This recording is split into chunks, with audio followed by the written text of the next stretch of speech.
voltando agora do intervalo, professor, o senhor tem alertado na mídia que as promessas de crescimento, tanto da PEC 45 como da PEC 110, não existem. Quais são os reais efeitos se essas PECs forem aprovadas e o efeito direto para a população, para o consumidor final? Teria aumento de carga? Quais seriam os efeitos que a população sentiria direto no bolso? Vitor, excelente pergunta. Os defensores da PEC 45, principalmente eles, vêm falando muito dos seus impactos econômicos da PEC 45, baseada em um estudo que eles próprios contrataram e patrocinaram. Né? E esse estudo, segundo eles, dizem o seguinte: com a aprovação da PEC 45, o PIB brasileiro, o crescimento de longo prazo no Brasil, vai crescer 20% a mais. Né? A produtividade do trabalho vai subir. Vitor e senador, qualquer reforma tributária que aumente a eficiência econômica, tá? Que melhore o ambiente de negócios, que reduza o contencioso, o conflito entre a administração fiscal e os contribuintes, que simplifica o sistema tributário, portanto, aumenta a produtividade e aumenta o crescimento. Qualquer reforma. Tá? Não é a PEC 45. Mas, então, não é uma discussão da PEC 45. Do jeito que está desenhada a PEC 45, ela não promoverá isso. Em hipótese alguma, não tem como. Tá? Não tem como. Por que não tem como? Porque ela mantém toda a estrutura tributária atual por 10 anos. Como é que ela vai aumentar a produtividade, a eficiência econômica e, portanto, o crescimento de longo prazo, se toda a estrutura tributária atual será mantida por 10 anos? Mais do que isso, ela vai trazer maior insegurança jurídica. Né? Em que sentido isso?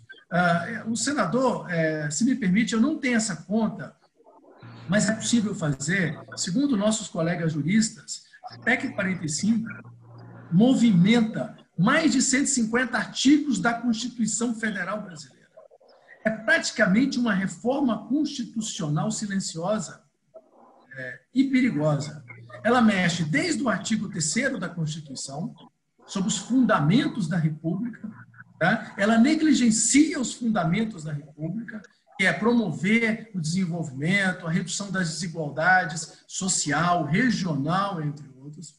Ela fere de morte o artigo 60 da Constituição, em que ela faz uma reforma tendente a ferir o pacto, ou que aproxima-se de ferir o pacto federativo, vai abrir, portanto, um grande cipoal de debate jurídico no Brasil. A sua aprovação, portanto, colocará uma insegurança jurídica sobre qual sistema tributário o Brasil vai ter. Portanto, ela vai aumentar a ineficiência econômica e a insegurança jurídica. Não tem a menor dúvida. Sem nenhuma melhoria de curto prazo. Tá? Portanto, ela não aumenta a eficiência econômica, não aumenta a produtividade do trabalho e não promove crescimento de longo prazo. E o estudo que se baseia a isso é um estudo frágil, assunto que eu posso voltar a falar de forma sobre a metodologia dele, caso tenha interesse. Um outro ponto importante é sobre a alíquota potencial desse IBS da PEC 45. Tá? Os estudos mostram que essa alíquota do IBS pode chegar a 28%, 30%. O que quer dizer isso? Quer dizer o seguinte, que hoje que a alíquota de equilíbrio, que a gente chama, tá em torno de 25%. Isso quer dizer que daqui 10 anos, 11 anos, nós teremos um imposto sobre bens e serviços na ponta, o IVA, de 25%, pelo menos, podendo chegar a 28% ou 30%. Tá? Será o maior IVA do planeta. A média de IVA, Imposto sobre Valor Adicionado, que é o IBS, tá? Nos países da OCDE está em 19,5%. Em países ricos, de renda per capita alta, 40, 50 mil dólares, e o Brasil já está falando de renda per capita de 15, 16 mil dólares, tá?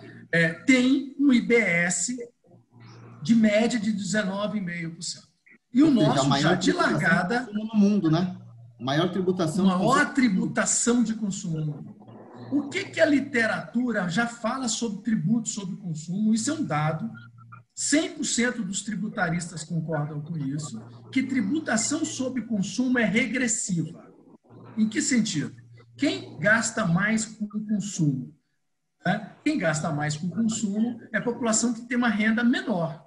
Quanto menor a sua renda, maior a propulsão dela no consumo. Quanto maior esse IBS, maior vai ser o gasto dos mais pobres em consumo. Portanto, mais regressivo será o sistema tributário brasileiro. Então, volto à sua pergunta sobre os impactos para a população em geral. Existe um grande risco. Veja que eu falo risco porque não dá para ter certeza, ao contrário dos defensores da PEC 45, que construíram soluções matemáticas exatas, existe um grande risco de termos um forte aumento de preços de bens e alimentos em geral no Brasil, por conta da PEC 45. Ela tende a ser inflacionária. E eu vou dizer por quê. Vou dar vários exemplos. Primeiro exemplo, haverá aumento da carga tributária sobre serviços no Brasil. Serviço de saúde, serviço de transporte, serviço de telecomunicação, serviço de educação em geral. Muitos dizem que serviço é coisa de rico. Mas não se esqueça, senador, que o feijão chega no supermercado por meio de serviços. Para se plantar, produzir e colher o feijão, eu preciso de serviços financeiros, eu preciso de serviços de transporte e de telecomunicação em geral, logística em geral. Portanto, qualquer aumento em serviços significa aumento em preços de alimentos também. Sem falar que a população mais pobre tem que ter acesso a serviços, e por que não? Quanto mais caro, menos acesso, portanto, pior essa sociedade. O outro exemplo que eu daria, eu vou dar um outro exemplo para você. Hoje, a alíquota de IPI em vários produtos ligados ao agronegócio é zero. Por exemplo, máquinas agrícolas, tratores, caminhões, em geral, tem alíquota IPI zero. É óbvio que esse IPI acabando, vai entrar o IBS e certamente esses produtos terão tributação majorada. Portanto, o custo de produzir do campo vai ser muito maior. É muito comum falar, mas isso dá direito a crédito. Mas esse setor não consegue aproveitar esse crédito. Então não adianta, vai repassar para preço. Vai repassar para preço. Não se esqueça que caminhão subindo, o custo do frete sobe. Ou seja, é um efeito em cadeia. Efeito em cadeia. O preço do caminhão vai subir, o frete vai subir, o custo da produção vai subir, o custo de transporte vai subir, portanto, os preços dos alimentos no domicílio, no supermercado e fora do domicílio irão subir também. Portanto, há uma tendência inflacionária dessa PEC 45. Professor, o senhor, com muita propriedade, consegue colocar numa linguagem que a dona de casa, o cidadão que está nos assistindo consegue entender e até se preocupar mais. A PEC 45 ela foi apresentada pela Câmara a partir de um estudo ou de um projeto do Bernard Api. Posteriormente, o Senado apresentou a PEC 110 a partir de um trabalho encabeçado pelo ex-deputado federal Raul. A gente tem visto uma briga de egos maior do que a necessidade técnica. Eu gostaria que o senhor até concluísse. A gente diz, como diz o caipira na minha Venceslau, quando o papo é bom, o tempo avua. Nós ficaríamos horas aqui aprendendo com o senhor, mas qual é o conselho que o professor Márcio Holland daria aos meus 50 senadores e deputados hoje da comissão mista da reforma tributária e a todos os congressistas, 513 deputados federais e 81 senadores, com essa coisa, porque o Raul diz que a PEC 110 dele tem 30 aprimoramentos que melhoram a PEC 45. Como é que o senhor vê, no geral, essas duas PECs E qual é o maior conselho para o Congresso? O senhor como um grande especialista, mas o senhor como um brasileiro. O senhor coloca com a tranquilidade para as pessoas que a pessoa entende no preço do feijão, no preço da cesta básica, no frete do transporte de carga. Qual é o conselho que o professor Márcio Holland dá para o Congresso Nacional nesse momento? Para completar, professor, a proposta do Simplifica Já dentro desse contexto, dentro da PEC 45, dentro da PEC 110, o que o senhor entende também sobre a proposta do Simplifica Já? Muito bom. Obrigado mais uma vez por a oportunidade, por essa pergunta, senador e o Vitor.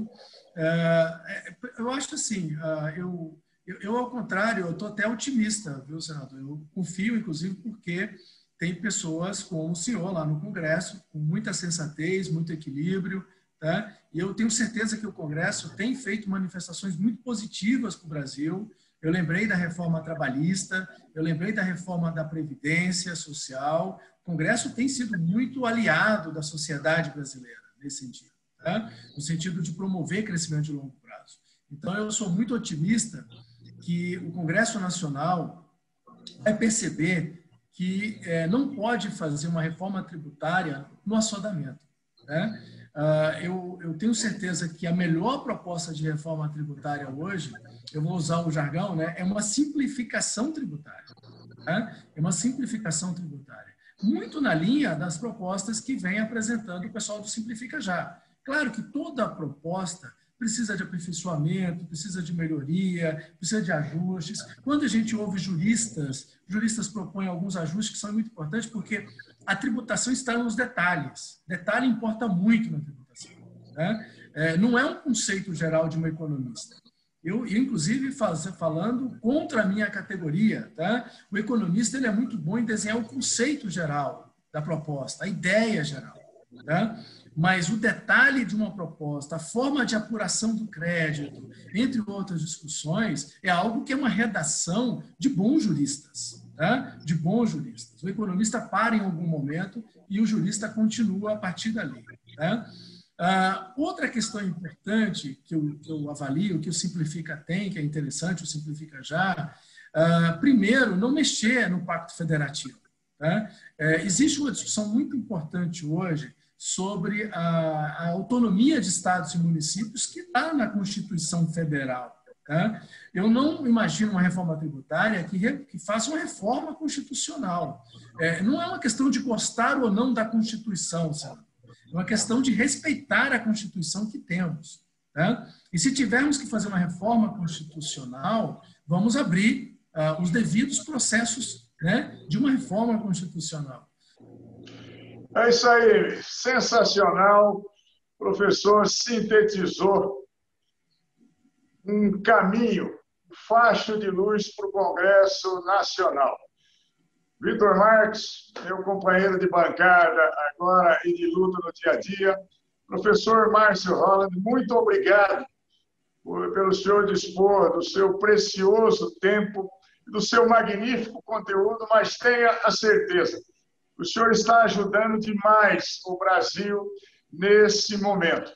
A sua voz, a sua manifestação, o seu conhecimento, nós vamos levar para todos os congressistas para que os seus ensinamentos possam ser um guia para construirmos algo melhor para o Brasil. Boa noite, Brasil. Boa noite, professor Márcio. Boa noite, Vitor. E até a próxima semana, porque aqui o papo é reto, sem mimimi. Boa noite, Brasil. Boa noite, senador. Prazer grande estar aqui. Boa noite, Vitor. Boa noite.